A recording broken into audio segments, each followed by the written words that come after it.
Yo, what's up, guys? Professor Art, long time no see. Instead of scripting this video, I'm just gonna actually spitball and have some things that I've been just have. Geez, this is a thought that I've had in my mind in regards to dogmatism, if you will. So, a lot of us have certain goals and aspirations that we want to acquire in lifting, right?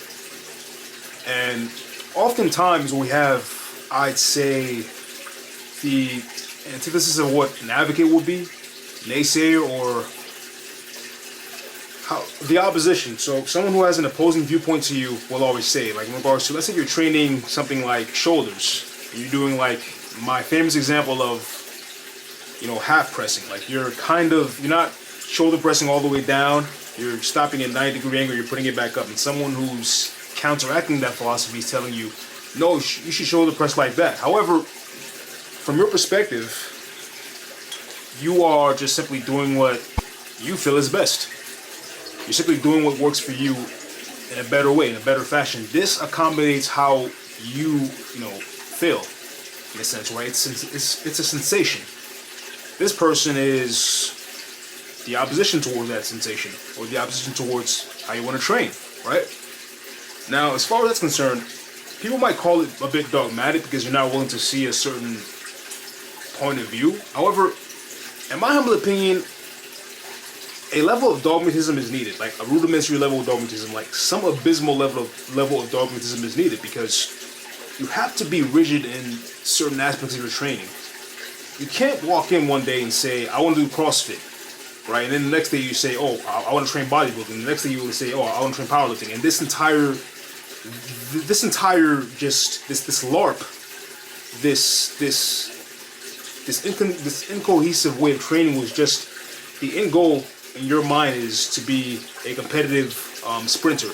But you decide to train bodybuilding on one day, CrossFitting on one day, and I guess powerlifting on the other day. No, these goals are antithetical to one another. Like, they're not the same. Like, yes, there's some overlap, however, it's not the same.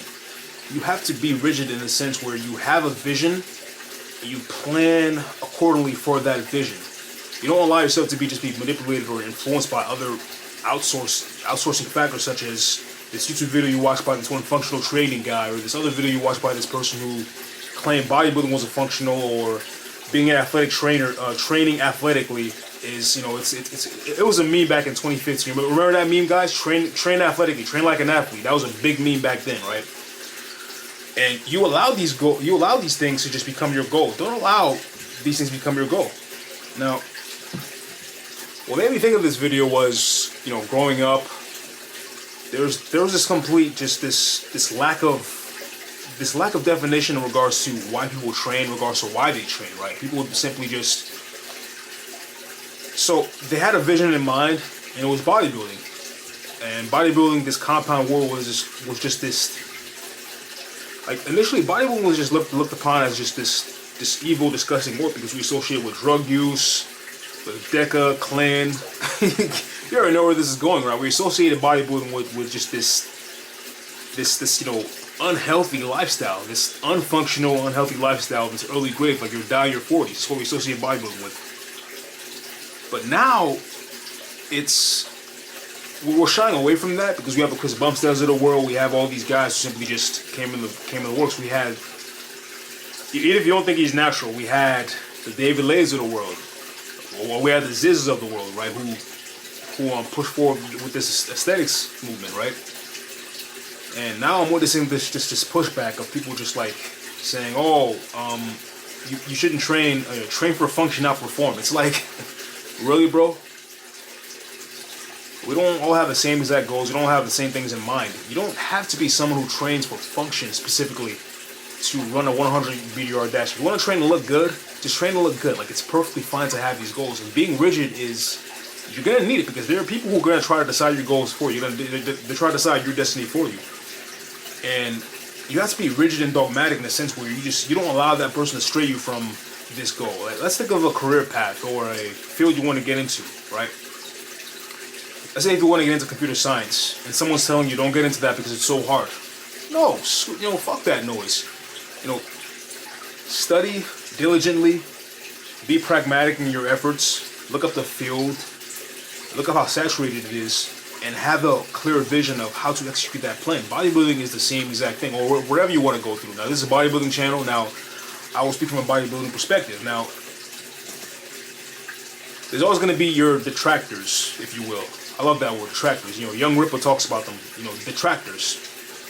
You're always going to have detractors. You're always going to have people who simply just, they try to invalidate your goal. Don't let them invalidate your goal, right? They say, oh, what's the point of having, my favorite is, what's the point of having large muscles if, you know, or if we have guns? It's like, motherfucker, like, will that gun prevent you from having a heart attack when you're 40? No, it won't prevent you from having a heart attack when you're 40. It's like, or people who say, oh, what's the point of having muscles when you can't fight? It's like, dude, a UFC fighter is not training to become a bodybuilder. Likewise, a bodybuilder is trained to be a UFC fighter. Now, how would you feel if I said, oh, Conor McGregor would suck on a bodybuilding show, he's horrible at cutting weight, he'd be awful, he'd get mocked by everybody. Your counteraction to that is, well, he's not trying to be a bodybuilder, he's trying to be a professional athlete, he's trying to be the best fighter, he's trying to be the best at fucking somebody up. Exactly. So now you understand my grip, but you understand the point. So,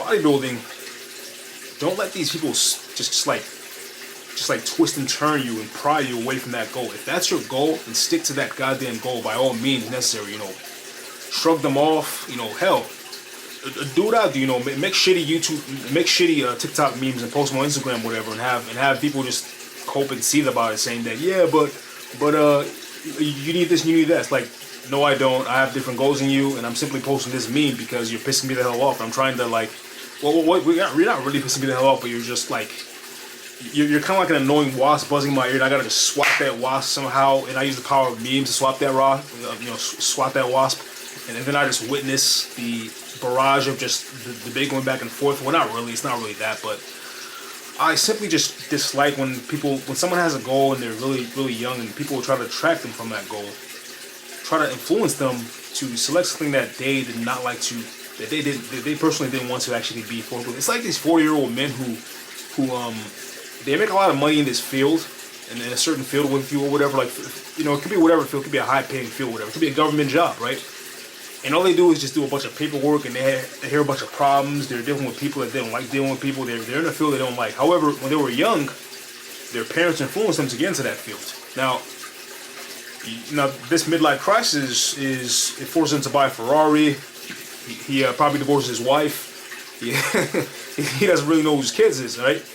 Now, well, he doesn't really know what passions for his kids are, because, you know, like, he doesn't really know his kids. This is what I'm trying to say. I can't speak English today, but the point is, he didn't decide that goal for himself. He allowed society to dictate what's successful. He allowed society to dictate what's applicable towards his position. Now, as a bodybuilder, you have to have a certain level of dogmatism within you to reject all that. To simply say, no, I reject your humanity. You have to be like Dio.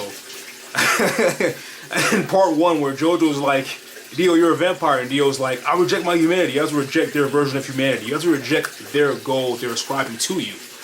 And whatever that goal is, whether it's functional training or training like an athlete, or I don't know, like, there's gonna be a different meme, or training like a fighter. It's like, you don't want to be a fighter, you don't want to be an athlete, like, you're more of an artist. You know, it's like, and don't allow people to degrade, to simply just, like, don't allow them to invalidate your goals. I'm trying to say, I promise I'm usually more articulate than that. Right now, I'm just kind of burned out. It took me a while to set up this goddamn camera. But yeah, like, just have a certain level of dogmatism that is rigid enough to just simply just like block all that crap out. Stick to your goals. Don't let anybody tell you that you can't do it. And yeah, that's about it. Peace, guys. Fatality.